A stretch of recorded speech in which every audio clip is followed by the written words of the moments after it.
All right, now the man of the hour. We talked about Clint Eastwood. Of course, he's a big muckety-muck in these parts because he actually owns a lot of this green behind me here. He's made a great deal of green in his career and Academy Awards and what have you.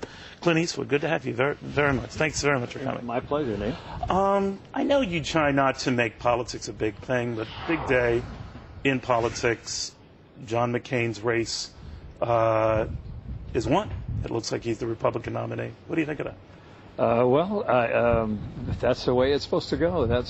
I like John McCain personally very much. I haven't gotten involved too much politically. I've watched a little bit of the debates on both the Democrats and the Republicans, and so far I've been kind of just hanging loose and watching a lot. But that is a surprise on Mitt Romney dropping out so soon. But it's an expensive deal when you think of the amount of money that these people are putting out. Sure. And you have to raise to run for office.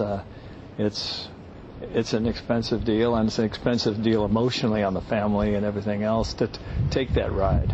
I've only done it on a very small town level. Well, it worked for you. 4,600 people was my. But you got elected mayor. Many people wanted to run you for president, but you're a libertarian by nature, aren't you? I mean, because you have criticized both parties in the past and both positions. For example, you like this president. You're not a fan of the Iraq War.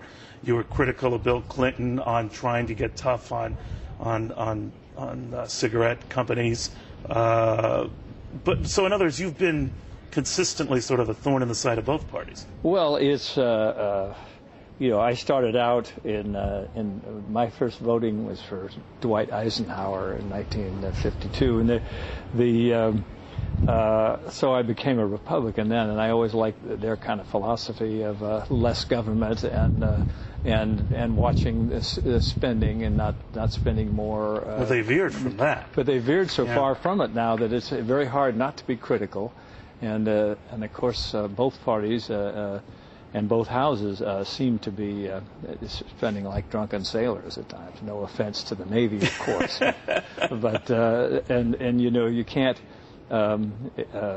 can't spend without looking to the future and what it's going to do, what you're passing along to other generations. And I know John McCain and other people have talked about that holding down spending, and well, we've got to do that. Every time there's an election, though, everybody promises so many giveaways that there's no possibility of holding it down, because to get in office, you have to sit there and promise everybody something for nothing, and that's an era that's different from where I grew up, where people felt when you got something, you worked for it. I've always thought, the winning candidate might be the unusual one who stands up and says, I'm not going to bring home bacon. I'm not going to build a road or a bridge or a highway or any of that. I'm not going to do any of that. I guess that kind of wouldn't get far. Yeah, no, it wouldn't get too far if you didn't build a bridge to nowhere or something. But if you just got up and were honest. But the people, the public has been so used to the BS factor that's out there that it seems to be that's what everybody runs on. Have any of them tried to seek you out? I mean, that's the big thing these days. Get a big actor or actress or movie star to say I'm the greatest thing since sliced bread. I'm sure they bang on your door. Well, when I was mayor of Carmel some years ago, some people came to me and asked if I was.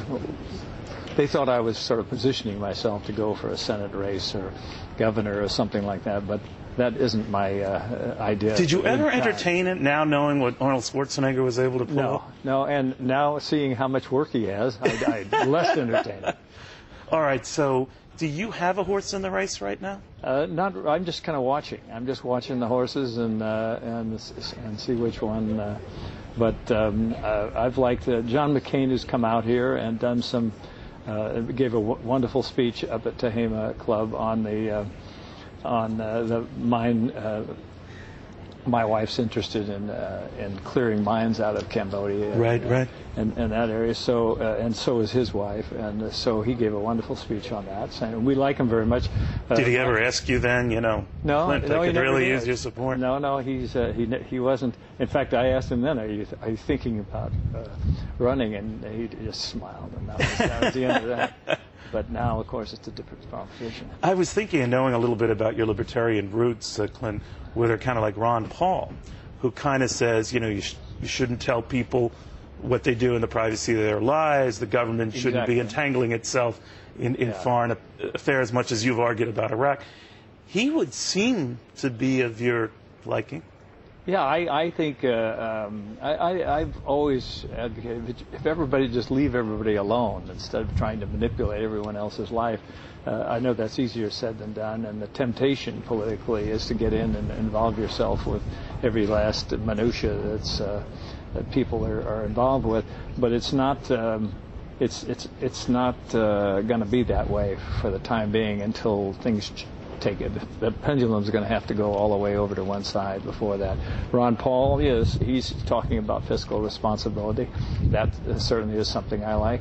But so is John McCain talking about let's not spend more than we have. And so what's interesting though is that he obviously addressed this conservative group in Washington today, Clint, and he was essentially crying out for their love again. And this is a group he skipped last year. Conservatives in the party are suspicious of him.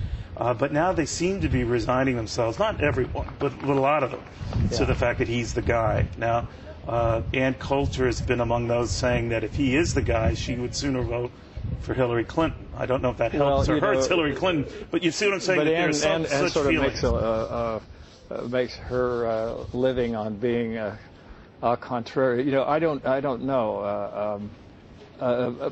Conservatives a lot of time are very masochistic, and they'll say, well, I'd rather not show up than to have so-and-so. If it isn't my guy, I'd rather not show up. But you can't be that way, and I certainly don't agree with any of those candidates on a lot of the positions they've taken.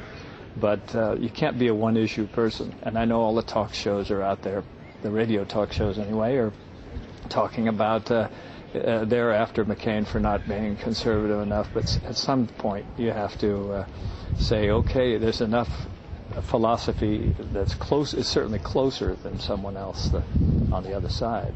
So are you saying that the conservatives who take that position are being childish? But we still have, 90 seconds? Yeah, but in that 90 seconds I don't think we can do too much damage.